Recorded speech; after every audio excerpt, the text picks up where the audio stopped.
is this. It's symbolic because the only place you run is your house. And so what he says is, now God, I've been running my house and my daughter has died. So now I'm going to invite one that's greater than me to come in my house and take over and talk to somebody. Because you got, when you get desperate, you come to the point that you've been trying to fix your life all your time. And all of a sudden you come to God, say, God, it's your life. I can't fix it. You do it, God. And so what he does is he shifts position by saying to God, come under my roof and fix what I can't fix. Almost like Billy that's been trying to fix the plumbing in the house. And after the pipes are busted, water is everywhere, he finally calls a real plumber. He finds himself in his life where he says, God, I can't fix it, so I need you to fix it. What gets me about the text, while Jesus is perusing in his skedaddle to his house, there is an interruption by a young lady who we will characterize this evening as Drippy. Her, Drippy, you understand? Drippy stops the meeting of Jesus and she reaches out and touches him. Now, let's see who Drippy is. Drippy is a girl that has an interesting condition. She is believed to be somewhere around 19 to 25 years of age. Now, she spent all of her money as she has gone through the cycle that she's went through on doctors. I want to deal with that for a minute. I don't deal with the condition. Isn't it funny how we waste our money on everything else, and then when we run out of money, we come to God? I'm going to throw this out because I just want to say it. I want to charge it for it. One of the things that frustrates me is I have members that tell me, say, Pastor, I wish I had the money I used to have back in the day. I'll build that church if I had the money I used to have. Look like God is our last resort. And so now Drippy comes out. Now, she has no business being out, so let's look at her. He waits privately and patiently while the process of entanglement goes on. He does not complain. He does not begin to say anything. He does not whine publicly. He does not say anything. He sits there while Jesus is maintaining the posture of addressing issues. Now, Drippy has no business. She has an odor that seems to precede her because of the running of blood, the blood disease that she has. She has an emotional fluctuation. It's like a PMS that never ends. She's frustrated, her mood swings. She's perspiring and wetting. She feels sticky and cluttery as she walks. The stench of her is worse than dried seafood and shrimp and crab left in the garbage disposal, never pushing the button. Her overweight seems to protrude over her. And so as he begins to maneuver through the traffic and the crowd, she gets dropped. Tell somebody she dropped down low. She dropped down low. She drops down low, crawls in the middle with people smelling a perspiring smell that seems to be distinguished because they understand that she's been through something, but she does not care about what anybody thinks. They realize that if she gets caught out there, they're liable to stone her to death because she says, what is it for anybody to kill me because I'm already dead already. She has an African-American syndrome, the goon mentality. I'm just the dead already walking. My heart has already broke my life. If I die, I die. I already died years ago when he walked out and left me with the kids to survive by myself. I'm already dead emotionally because I love people that wouldn't love me back. I'm already dead socially because every time I try to get a job, my condition keeps me from it. I'm already dead relationship-wise because every time I try to love somebody, they walk out on me. I'm already dead financially because I've already spent my money. And all I've got is dreams of what I used to have, and the reality of where I am is I'm broke, busted, and disgusted. And sometimes I feel like I'm nuts, and sometimes I don't. I'm stressed, strained, heartaches, and pain. She says that if they kill me, they kill me because I'm already dead. Tell somebody, already dead, dead emotionally, dead socially, dead financially. I'm in a fix and I can't fix myself. And so Drippy drops down low. Tell somebody, drop down low, drop down low. And she says, if I can but touch.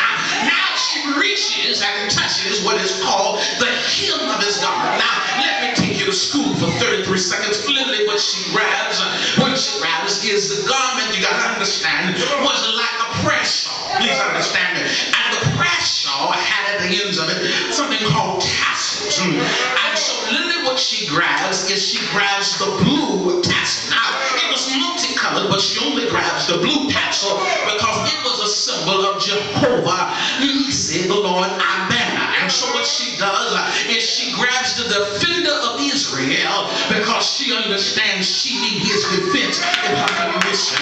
Because if she gets caught, it's all over. Let's dissect the tassels for just a few moments. The fact that she grabs the tassels. Now, when she grabs the tassel, you got to understand what she grabs. Because in the tassels are knots. Because there were knots in the tassels. And the knots spelled out Yeshua HaMashiach.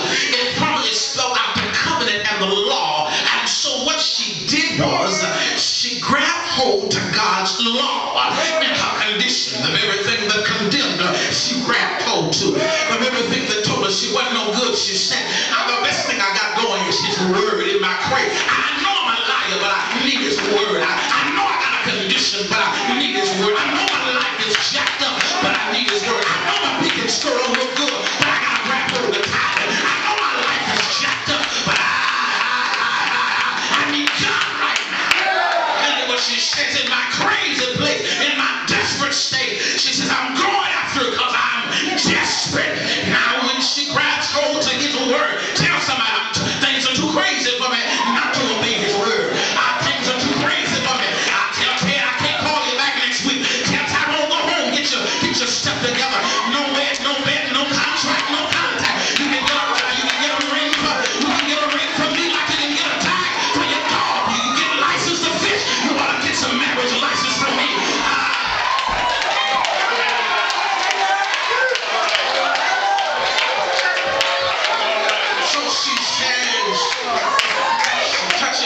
She touches. But there you go, y'all. Let's stop. When the oil came down on the priest or the prophet, the oil slipped down and got stuck in the tassels.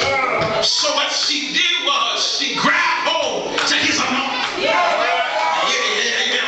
She said, I'm going to get all it for God. I'm going to grab hold to the anointing. Now, what's the significance of the anointing? The anointing was what prepared you for the next level of your assignment. But it was also the slippy thing so that anything that touched you couldn't hold on to you. She said, I'm going to grab what's going to cause my sickness not to hold on. You know how I made it through the last time in my life? Because I was already like that. I slipped out of a divorce. I slipped out of being broke. I slipped out of being sick. I slipped out of being down. Tell somebody, weeping may endure for a night, but somehow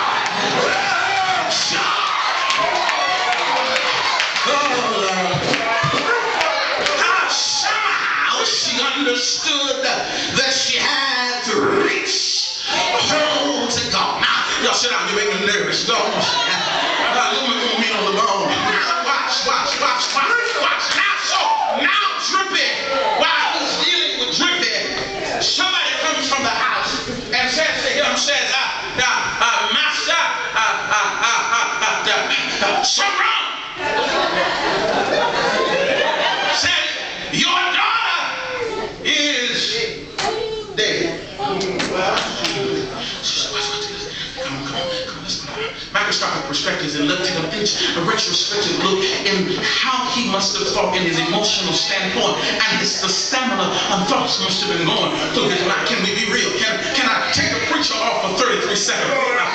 Because I'm trying to figure out how he was dealing with it. First of all, wait a minute now. Somebody getting healed that came after you that didn't deserve to be healed with her nasty stuff. She had no business being out, and you done humbled yourself and laid your past down and stopped stealing and stopped running the street and stop doing what you used to do. And all you need God is to fix your daughter, and you didn't stop doing what you used to do, and you come to God transparent. You got low, you got humble, you laid your character on the line, you laid your name on the line, you got ugly folks are talking about you because you don't run with them like you used to run. Your homies, you don't see them no more, you don't do what you used to do, and now somebody else get healed. Can I be transparent? I get mad as hell when other folks get blessed before I get blessed, and I'm trying to live holy. When I ain't had a job in 2 years and looking for a job, and somebody else that don't even go to church, the same church, get a job before me, and I'm giving my time and giving it my offering and trying to be faithful. Can I be transparent? He must have been frustrated. Come on. He's patient. Yes, sir. Yes, sir. And then they said to him, his patience is rewarded with the death of his daughter. All right. And let's examine this. Come on, they cried to him and says, your daughter. Can I explain to you their mindset real quick? Their mindset was, save yourself and our family the little bit of reputation we got. Because remember now, you done outed us, made us look bad. We're the talk of the town. You followed a vagabond of a prophet round here, begging him to heal your daughter. So save our good family name. Come back home and bury your daughter. She was dead when you was on the way on earth. Somehow, now what is the motive? They're more concerned with saving their image because they are attached to you than seeing your condition change. We talk about sometimes they get frustrated with you because they are attached to you and they hate your transparency and how transparent you are. They tell you get to church and doing all that screaming and hollering and embarrassing our family, acting like you ain't got good sense. From acting all a fool because they are more concerned with face value than the face and condition you're dealing with. They don't understand your praise is the way it is because of what you're dealing with. See, they ain't never slept one night in your bed and their baby ain't dying. They ain't lost their job. They ain't about lost their mind. They ain't been through an abusive relationship where you almost like to went crazy. They ain't never been there with a pill bottle in your hand having a conversation trying to negotiate whether you should take it and live or you should take it and die. They've never been there when you had a negotiation between your past pain and your abuse. They've never been there when you had to deal with the fact you was raped and molested and trying to deal with your identity. They've never been where you've been. They've never walked one night and spent one night in the bed. They've never been in the kitchen of depression and had to lick a bowl. They've never been in the inferno of frustration having to deal with the stress and strain and the mighty odds of things that life sends. And they've never been there so they can tell you, go home. But I like the text because the Bible says he does not answer, but the word answers for him. You say, well, I don't understand that. But the Bible says in the beginning was the word. So Jesus said, he says, fear not, and only believe, and she shall be made whole. I got to get out of here because I got to play, but hear me clear when I tell you about this wholeness now. Now I got about 60-something cars. Because that's my fetish. I love cars. I'm single. I like expensive food. Yeah, I like to eat good. I spend $100 on a meal easy. That's it. Because when I eat, my whole family eat. Can't stand it. And so,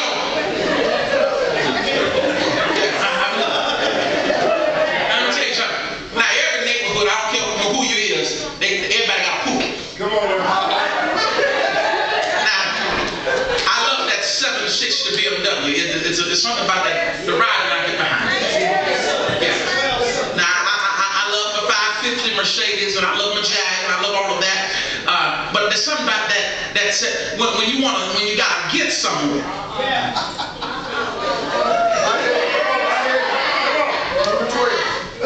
You lay your feet on it, and if the front end just raises up. And so now, but you understand, they said the car can't be stolen. But Pookie can steal anything. Pookie ain't been have a degree in engineering and electronics, but Pookie can steal anything. They say it can't be stolen, but tell somebody Pookie can get it. So Pookie a bad boy. Pookie didn't finish high school, barely finished middle school. Pookie was out for days that he was there, but Pookie is smart. Pookie can sold dope. Pookie can steal. He'll steal white out of white. He'll take the white out of the rice and leave you with discolored rice. You'll be wondering where Pookie got it. Walking around down the street, Pookie have your t-shirt on wearing it and you wore it this morning. Pookie